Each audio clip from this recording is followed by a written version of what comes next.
فرمانبردار کیسے ہوگی؟ اس لیے حضرت علی رضی اللہ تعالیٰ نے فرمایا، ماں باپ کو چاہیے دین اسلام میں بات چیت کے جو طریقے بتائے گئے ہیں ان پر عمل کرے تاکہ ان کی اولاد کی تربیت درست طریقے سے ہوئے۔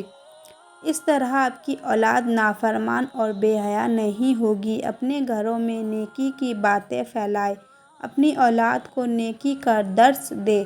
اپنی بیٹیوں کو حضرت فاطمہ رضی اللہ تعالیٰ عنہ اور حضرت عائشہ صدیقہ رضی اللہ تعالیٰ عنہ کے واقعات بتائیں اور ان کے طرز زندگی کے مطابق بتایا کریں تاکہ ہماری بیٹیاں باحیا اور پردہ دار ہوں۔ نمبر 3، حضرت علی رضی اللہ تعالیٰ عنہ۔ اللہ تعالیٰ فرماتے ہیں کہ ماں باپ کے بے پردگی کی وجہ سے ان کی اولاد پر بیماریوں کا حملہ ہوتا ہے۔ صحیح بخاری میں حضرت ابو ہریرہ رضی اللہ تعالیٰ سے روایت ہے، نبی کریم صلی اللہ علیہ وسلم نے فرمایا کہ پردہ عورت پر واجب ہے جبکہ بے پردہ عورت پر جہنم واجب ہے۔ جس گھر میں بے حیائی و بے پردگی ہوتی ہے تو اللہ کے فرشتے ایسے گھروں میں رہنے والوں کے لیے بد دعا کرتے ہیں اور شیطان ایسے گھروں کو اپنا بسیرا بنا لیتے ہیں جہاں بے پردہ عام ہو۔ اس گھر کی اولاد بے حیا، نافرمان اور غلط کاموں کی شکار ہو جاتی ہے۔ یہی نہیں بلکہ پریشانیاں اور مصیبتیں ایسی اولاد کا مقدر بن جاتی ہیں۔ یہ ان کے والدین کی بے پردگی کی وجہ سے ہوتا ہے۔ جس گھر میں بے حیائی ہوتی ہے وہاں اللہ کی برکت اور رحمت نہیں ہوتی۔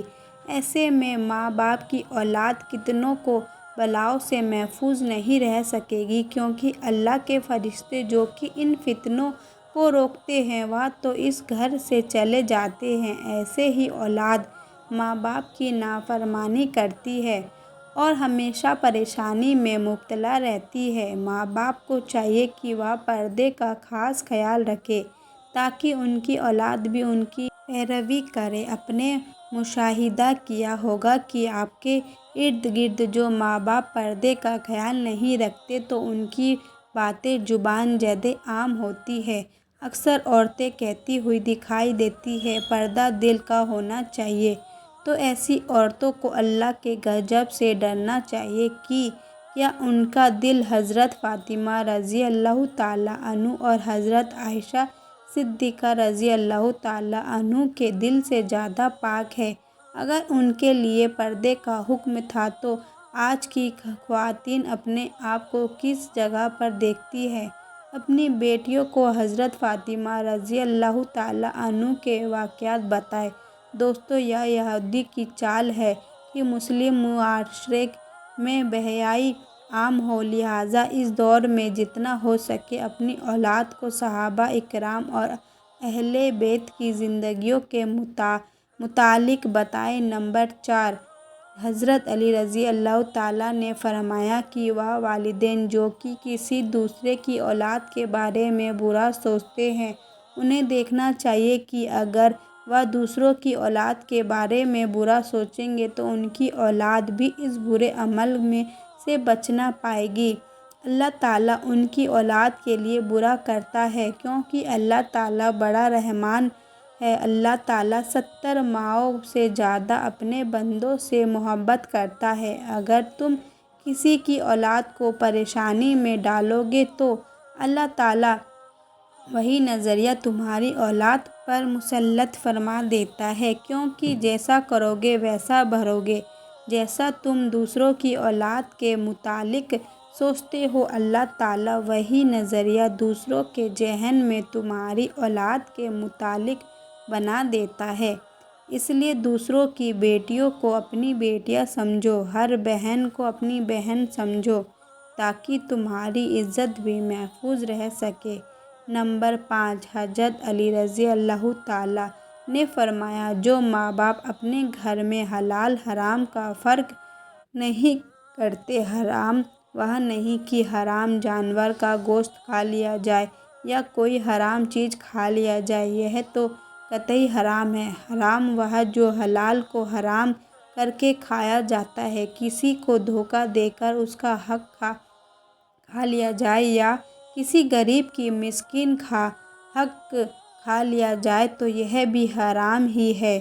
اگر حرام مال بچوں کو کھلایا جائے تو اولاد نافرمان، بے حیا اور بیماریوں میں مبتلا ہو جاتی ہے۔ آج کل یہ بیماریاں ہمارے معاشرے میں عام ہو گئی ہیں۔ کیا حرام کھانے والے اسے حلال سمجھ کر کھا رہے ہیں؟ اللہ تعالیٰ سے دعا ہے کہ اللہ تعالیٰ ہم سب کو رزق حلال کمانے کی توفیق عطا فرمائے، آمین۔